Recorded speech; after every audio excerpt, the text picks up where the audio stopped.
Order. We start with questions to the Secretary of State for Wales, Carolyn Harris. Question 1, Mr Speaker. Secretary of State. With your permission, Mr Speaker, I will answer questions 1 and 4 together. The UK Government fully recognises the challenges which have been posed by cost of living pressures which have come about as a result of the COVID pandemic and the invasion of Ukraine, and that is why it is providing £104 billion over 2022 to 2025 to support households and individuals across the UK, an average of £3,700 per household. Carolyn Harris. Thank you, Mr Speaker. On Monday evening, ITV News featured a Bevan Foundation study on pensioner poverty in Wales. With nearly a quarter of Wales' population being over 65, there are more Welsh pensioners experiencing poverty than anywhere else in the UK. The make-do and men generation who experienced imposed rationing as children are now self-denying, with 1 in 10 pensioners skipping meals and 1 in 5 going without eating at some point this winter. What does the UK Government intend to do about this dire situation? Mr Speaker, the UK Government fully recognises the importance of supporting pensioners, which is why we have committed to the triple lock. It's why we've made sure that even through the difficult crises we have faced over the last few years, pensions have risen in line with inflation, and on top of that there's been an extra payment of £300 for pensioners. And of course the UK Government's policy of bringing down inflation is going to help everyone in Wales and the UK, including all pensioners. And I hope the Honourable Lady will agree that this is a much better focus than, for example, bringing in road user charging, which is going to hit pensioners who want to drive cars in Wales. Wayne David. Thank you, Mr Speaker. Citizens Advice Cymru have stated that during 2023 they referred over 21,000 people to food banks in Wales. That was almost double the number in 2021. Now, what does that say about the impact of the government's policies on ordinary people in Wales? Secretary of State. Well, Mr Speaker, as I've just outlined, the UK Government is absolutely focused on supporting those with the least in Wales and across the United Kingdom. It's why the UK Government's policy of bringing down inflation to around half has helped everyone. It's why the UK Government has made sure that benefits have risen in line with inflation, and that households where there is benefits have received a £900 payment, households where there's disability a £150 payment. I don't for one moment doubt the fact that there are many people facing serious difficulties at the moment, but this government is committed to helping them. And when I visit food banks, I'm told that all sorts of people have to go and visit food banks on a temporary basis, but food banks should not be used to score cheap political points. Atherton. Mr Speaker, Welsh Labour's reduction of business rates relief from 75% to 40% is already having an impact, with small businesses in Wrexham saying they're going to fold. Despite the UK Government maintaining the rate at 75%, the Welsh Government is focusing more on wasting £140 million on a 20-mile-an-hour scheme and increasing the Senedd politicians. Will the Secretary of State agree with me that the Welsh Labour Government should focus on what the people of Wales need, not what socialist Senedd politicians want to dictate? Secretary of State. Well, Mr Speaker, the Honourable Lady is absolutely right in this matter. It is disgraceful that pubs in Wales are going to be paying on average thousands of pounds more in business rates because the Welsh Senedd Government haven't passed on the money which has been given to them by the UK Government. It's disgraceful that small tourism businesses are facing a tourism tax levy. And if the Welsh Government want to focus on the priorities of small businesses and communities in Wales, they should indeed scrap the plan to spend £140 million on extra Senedd members. Virginia Crosbie. Thank you, Mr Speaker. Does my right honourable friend agree with me that one of the best ways the Welsh Labour Government can help with the cost of living is by helping businesses create jobs and supporting employers like the iconic lobster pot on Anglesey, rather than increasing business rates punitively and increasing the number of Senedd members by a staggering 60%? The Honourable Lady is absolutely right. She is a huge champion of businesses within her own constituency, and it's a shame that the Senedd don't look to her example of championing businesses instead of imposing all sorts of extra taxes, whilst at the same time, as the Honourable Lady mentioned, wasting money on schemes such as creating extra Senedd members, bringing in road charging on the M4 road, and even my own Labour Council suggesting bringing back 7 bridge tolls. Shadow Minister Jessica Morden. Thank you very much, Mr Speaker. 8,000 homeowners in Wales face the Tory mortgage bombshell this month, with households projected to pay an extra £240 per month as their fixed-rate deals come to an end. Despite the party opposite's opposition, the Welsh Government has put in place to support to prevent repossessions, and a UK Labour government would require banks to help protect homeowners. So what is the Secretary of State doing to help homeowners facing massive bills caused by the party opposite's economic mismanagement? Well, Mr Speaker, the UK government has put in place a number of measures to support any mortgage holders facing difficulties at the moment, but the most important measure has been to bring down inflation. Inflation actually peaked at a higher rate in Europe than it did in the United Kingdom. Inflation is now down at 4%, so well over half of what it was previously, which is going to have a beneficial impact on mortgage interest rates over the longer term. And I'd ask the Honourable Lady, in all fairness, whether she thinks that her own government, her own party's plans to borrow £28 billion a year, which is going to increase inflation and have a very bad impact on mortgage interest rates, is going to be good or bad for homeowners. We come to Liz Saville-Roberts. The government's own estimates are warning that new Brexit border checks will increase the cost of fresh imports by £330 million and worsen food inflation. He used to dismiss warnings of Brexit border controls as scare stories. Will he admit now how wrong he was and recognise that the best way to reduce food inflation, which sits at an eye-watering 8%, would be to rejoin the single market? Secretary of State. Well, Mr Speaker, I make no apologies for rubbishing the scare stories that came out before Brexit took place, when we were told that it was going to lead to the collapse of economy, the collapse of house prices, the end of fresh fruit and veg being sold on the shops, even no more Magnum's ice creams, and I think we were even going to run out of Viagra as well at one point. The reality is, Mr Speaker, that none of these scare stories have happened, but it's a bit ironic that the Honourable Lady, the leader of Plaid Cymru, is demanding that, on the one hand, that we rejoin the European Union, whilst at the same time wanting to take Wales out of one of the most successful financial unions that we've ever seen. Secretary of State, I'm this way, not that way. Yeah, but you get a little carried away. A few more. Liz Saville-Roberts, another question for you. A Brexit fantasy, and now we look at the wonder of the UK. Northern Ireland, of course, is set to receive over £3 billion and a fairer funding settlement from the Treasury, which I welcome. This includes millions of pounds to help balance budgets. Meanwhile, in Wales, councils face a budget black hole of £646 million, which is set to decimate our social services over the next 3 years. These cuts will be devastating for people left without resources during the cost of living crisis. As Wales's man in the Cabinet, what has he done to demand equivalent fair funding for Wales? Well, Mr Speaker, first of all, I think I must point out to the Honourable Lady that since leaving the European Union, our growth rates have been better than that of Germany. Our manufacturing has now exceeded France. And as far as fair funding for Wales is concerned, we receive 20% more per head to spend on devolved services than is spent in England. So one thing that the Honourable Lady and I might agree on is that it's high time that the Welsh Labour government explain why it is we have longer waiting lists and lower educational standards despite having more money to spend on devolved services. Stephen Doherty. Question number 2, Mr Speaker. Minister. Thank you, Mr Speaker. That was lively. With your permission, Mr Speaker, I will answer questions 2 and 10 together. The UK has a secure and diverse energy system, and Wales continues to play a key role. The UK government is going further to ensure our energy security by supporting our oil and gas industry and investing to scale up our renewable energy production, like floating offshore wind in the Celtic Sea. Thank you, Mr Speaker. Many of my constituents make the long journey round to work at Hinckley, and yet we've had this government in power for 14 years and we've seen no new nuclear actually delivered in Wales, despite a proud history of generation. Significant opportunities to lower energy bills and deliver high-quality jobs and reduce carbon emissions. Where on earth is their plan, and why are they not getting on with delivering it? I very much welcome that the honourable gentleman is mentioning nuclear. I seem to recall when his party were in power, Labour did next to nothing to advance the cause of nuclear energy in this country. And it gives me ample opportunity to pay tribute to the work of my honourable friend, the member for Ynys Morden, who has committed the government to everything it has done on Wilver so far, and progress is being made in stark contrast to the record of his party.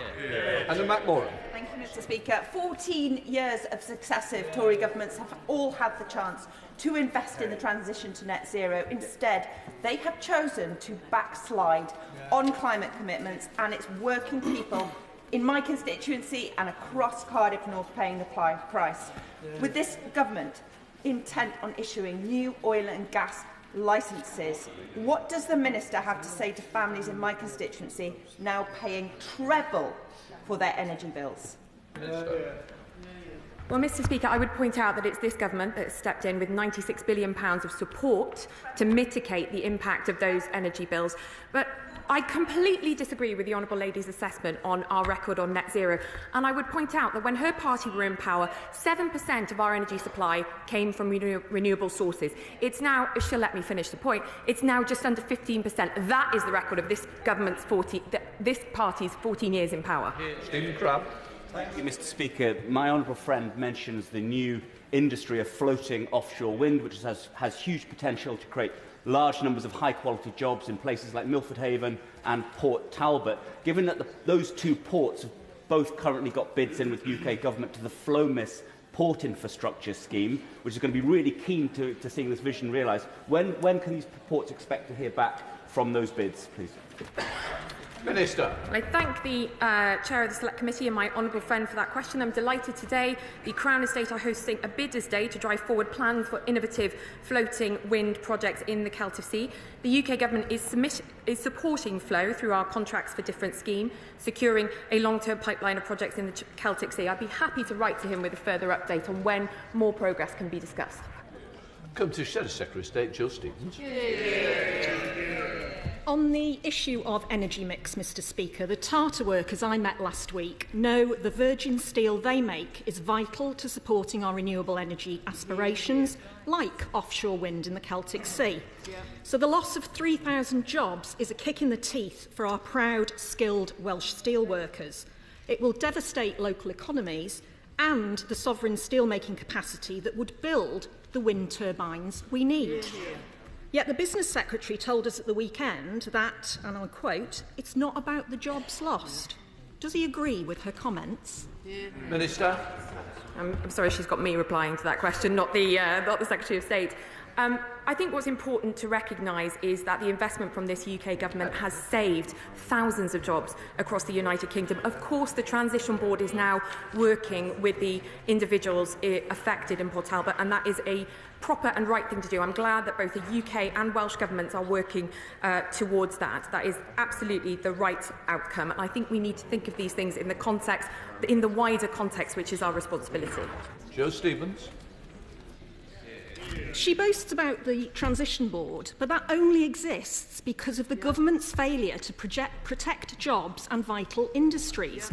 But let me ask her this. Each year, Port Talbot provides enough virgin steel to deliver the UK's 2030 wind targets by itself. So when her government's intervention shuts the blast furnaces early, can she tell the House where that steel is going to come from? Will it be coming from India? And we will be surrendering our ability to create jobs, investment and cheaper bills here in Britain. Minister. Mr Speaker, it won't surprise you to learn that I completely disagree with the Honourable Lady's assessment. And I would point out that the Transition Board, this government has provided £80 million. We haven't seen any of the £20 million that the Welsh Labour government has promised. But indications so far are that moving away from iron making in the UK would not have a direct impact on national security. Dr. James Davies. Number 3, Mr Speaker. Thank you, Mr Speaker. With your permission, I will answer questions 3 and 7 together. The Welsh Government's policy on the blanket 20-mile-an-hour speed limit is damaging communities and businesses across Wales. Mr Speaker, all of us support 20-mile-an-hour limits if there's a safety reason outside schools or hospitals or old people's homes, but the blanket 20-mile-an-hour limit is, by their own figures, going to create a £4.5 billion hit to the Welsh economy. Dr. James Davies. Thank you, Mr Speaker. In my constituency, bus services no longer serve Dizzard High Street or Tweed Mill shopping outlet in Trevenant, and this impacts on some of the most vulnerable. Now, Arriva have stated that it's the Welsh Government's 20-mile-per-hour policy which is a key reason for this. Does the Minister agree that the Welsh Government have failed in multiple ways to properly consider the impact of their policy and that they should repeal it in full? Mr Speaker, my honourable friend is absolutely correct. Not only have the Welsh Government not considered the impact of this on the economy, not only have they not considered the impact on businesses and commuters, but they've also failed to consider the impact on users of public transport, and we're seeing bus timetables across the whole of Wales being ripped up because of this daft policy. Mr Speaker, the Welsh Government seem determined, the Welsh Labour Government, to apply a handbrake to the Welsh economy. Scott Benton. Thank you, Mr Speaker. Blanket 20-mile-per-hour zones do not command widespread public support and as a consequence are widely ignored and unenforceable. Furthermore, there's very little evidence that they actually improve road safety or air quality. The rollout of this scheme in Wales has proved to be an utter farce. Does my right honourable friend share my concern that the Labour Party hasn't learned their lesson and would no doubt seek to impose this costly and disastrous policy in England were they to be elected? Mr Speaker, my honourable friend is absolutely correct. Not only have the Welsh Labour Government not considered this policy, they've ignored the fact that 468,000 people have signed a petition calling on them to reconsider, the largest petition in the history of the Senedd. And my honourable friend is absolutely correct as well to say that if a Labour government ever were elected in this country, and I certainly hope it isn't, it is inevitable that they will pursue anti-motorist policies such as the 20-mile-an-hour speed limit, the ban on new roads being built, and congestion charges and emission zones being set up all over the place. Al Williams. Mr Speaker, the South Wales Argus of the 28th of December 2022 informs us that the Secretary of State for Wales outlined his anger that the 20-mile-an-hour speed limit in Caerphilly was not being imposed and enforced properly by the police. Is he still angry? Mr Speaker, I began this question by saying that all of us in this House support 20-mile-an-hour speed limits where there is an issue of safety, and I couldn't be more clear about that. What I don't support is a blanket 20-mile-an-hour limit, and alongside that, Mr Speaker, alongside the blanket 20-mile-an-hour limit on 30-mile-an-hour roads, the Welsh Labour Government are also using rather underhand methods to bring down the speed limits on perfectly safe dual carriageways from 70 miles an hour to 50 miles an hour. And this is what lies in store, Mr Speaker, if Wales were ever elected as a government in the rest of the country. Jim Shannon. Mr Speaker, and thank the Minister for that response. Minister, quite clearly the 20-mile-per-hour speed limit that's going to be enforced in Wales will be a speed limit that restricts people from their movement. So has the Minister had any discussions with the Welsh Assembly in relation to providing more buses available to take people off and the buses and off the roads in their cars? And is there more provision as well for cyclists? If there isn't that provision, then this system just can't work. Well, Mr Speaker, unfortunately, Welsh Senedd ministers don't seem very interested in reconsidering the policy. And frankly, there is an anti-motorist agenda with the Welsh Labour Government, which has seen blanket 20-mile-an-hour speed limits, reductions on dual carriageways, congestion charges being considered, charging to use the M4, and most shockingly of all, Mr Speaker, my own Labour council, who are considering bringing back 7 bridge tolls. Question 5, Mr Speaker. Minister. Thank you, Mr Speaker. I have regular discussions with colleagues across government on rail infrastructure. The UK Government is committed to building a strong rail infrastructure network across Wales, which will improve connectivity and drive economic growth. We have provided over £390 million for Welsh Rail in recent years and recently announced a further £1 billion to fund the electrification of the North Wales Main Line. The Welsh Affairs Committee highlighted the need for greater connectivity between Swansea, Cardiff and Bristol, which would be of huge benefit, particularly for sports and music fans coming to Ashton Gate in my constituency. But why has the Wales Rail Board failed to initiate their recommendations and other further improvements? Minister. Well, the Honourable Lady's constituents will be greatly affected by that project that she mentioned, and also by the performance of Great Western Rail at the moment, which is not sufficient. The Office of Rail and Road has launched an investigation into poor train punctuality and reliability in the Network Rail Wales and Western region, and we await the recommendations of that review. But I would also add that industrial action has affected that. Sir Michael Fabricant. Will my honourable friend join me in congratulating Network Rail and their subcontractors for completing the repair works on the longest wooden rail bridge in Europe across the Malddach estuary in Gwynedd? Minister.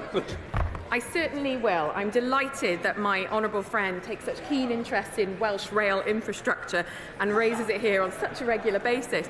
But he is absolutely right to flag that. That is an example of this government's record investment in rail infrastructure in Wales. I was pleased to go and visit that project and pleased to give it my full support. Chris Elmore. Number 6, sir. Secretary of State. Mr. Speaker, with your permission, I will answer questions 6 and 8 together. The government is investing £500 million to secure the future of steelmaking in Port Talbot for generations to come. It is one of the largest UK government support packages in history for steelmaking, and it will protect thousands of jobs, 5,000 jobs directly with Tata and many thousands more in the supply chain. Chris Elmore. Thank you, Mr. Speaker. Last week in the steel debate, the Secretary of State said he understands, and I quote, the devastation that people will feel in Port Talbot and in the whole community who face the job losses at the plant and beyond. Why is it then that the Secretary of State, or indeed the Business Secretary, didn't put in a red line over job losses while this work was done, especially with Tata this morning doubling down on those losses in the Welsh Affairs Select Committee? It's nothing short of a disgrace. Mr. Speaker, as the honourable gentleman knows, Tata approached the UK government and said they were intending to pull out of the United Kingdom. If Tata had pulled out completely from the United Kingdom, it would immediately have cost 8,000 jobs and many thousands more in the supply chain. The government, therefore, acted to take the only deal which was available, which was to build the electric arc furnace and save thousands of jobs. Alex Cunningham. Thank you, Mr. Speaker. I don't think there are thousands of jobs going to be saved at all. The people of Teesside who saw the Tory government abandon them and end Virgin steelmaking at Redcar, leading to the loss of 3,000 jobs there, will sympathise with their colleagues in Wales. The failure of the same government will see Virgin steelmaking also ended in Wales with the loss of another 3,000 jobs and leave the UK even more reliant on imports, surrendering the market to other countries. Why would the government want to do that when steel is a foundation industry and, with the introduction of new technologies, could have a bright future? Mr. Speaker, I hope the honourable gentleman will be aware that 100% of the materials, the iron ore and the coke, which are used to produce steel in Port Talbot, are being imported from abroad, whereas at the same time we're exporting 8 million tonnes of scrap steel, which means that actually building an arc furnace to make use of that scrap steel is making us less dependent on other countries for our steel. And as far as the job losses are concerned, Mr. Speaker, the UK government have put aside a budget of £80 million combined with £20 million from Tata to support anyone who loses their jobs. Thus far, Mr. Speaker, we have not had one single penny towards that from the Welsh Labour government, who are, by the way, able to find £100 million to create a whole load of extra Senedd members in Cardiff Bay. I know where my priorities are, Mr. Speaker. It's with the steel workers. Thank you, Mr. Speaker. Steelmaking is essential to our national security, as is reaching net zero. The problem is the Welsh Labour government can't make its mind up which is more important. After trying to kill off the steel industry with their green measures, they're now complaining this government isn't doing enough to support it. Does the honourable gentleman think that they don't really know their ACAS from their Nalgo? Mr. Speaker, I think the honourable gentleman makes a very good point, but I would also say that the government have looked very carefully at this. There is very little steel being produced by Port Talbot going into the defence industry, but the defence industry is being supplied with steel from an electric arc furnace by Sheffield Forgemasters, and there's absolutely no reason why an electric arc furnace built at Port Talbot, using support from the UK government, cannot help support our defence industry in years to come. Emma Hardy. Question number 9, Mr. Speaker. Minister. Thank you, Mr. Speaker. I have regular discussions with ministerial colleagues on a range of topics, including on justice matters. The government is committed to supporting victims. By 2025, we will have quadrupled funding in England and Wales for victim and witness support service from 2010 levels. Emma Hardy. Mr. Speaker, 9 in 10 crimes went unsolved in Wales in the last 6 months. What does the Minister say to the victims of the 82,000 unsolved crimes? Minister. Well, Mr. Speaker, I would point to this government's record on crime. Last week's Office of National Statistics crime survey shows drops in all major crime types, an average reduction of around 50%. Violent crime is down 51%, neighbourhood crime is down 48%, and theft is down 46%. That's due in part to the fact that this government has met its commitment to provide 20,000 extra police officers, and my own force, David Powys, has now got an extra 143 officers. Robin Miller. Question 11. Secretary of State. Mr. Speaker, I have regular discussions with Cabinet colleagues and delivery teams in DLUC on the progress of Levelling Up Fund projects in Wales, and I look forward to hearing more about the projects which are taking place in the honourable gentleman's constituency. Thank you, Mr. Speaker. The Meirionnydd sea to mountain active travel route in the Conway Valley received an £18.6 million boost through levelling up funds, and the projects will make a positive difference to communities in Glanconwy, in Betws-y-Coed and Treftryw. Apart from unlocking the Conway Valley to visitors, it will help young people get to school safely and workers to their jobs. Now, I meet regularly with Conway Council on progress on those projects. What is my right honourable friend doing to ensure that levelling up funds are being delivered effectively in Wales?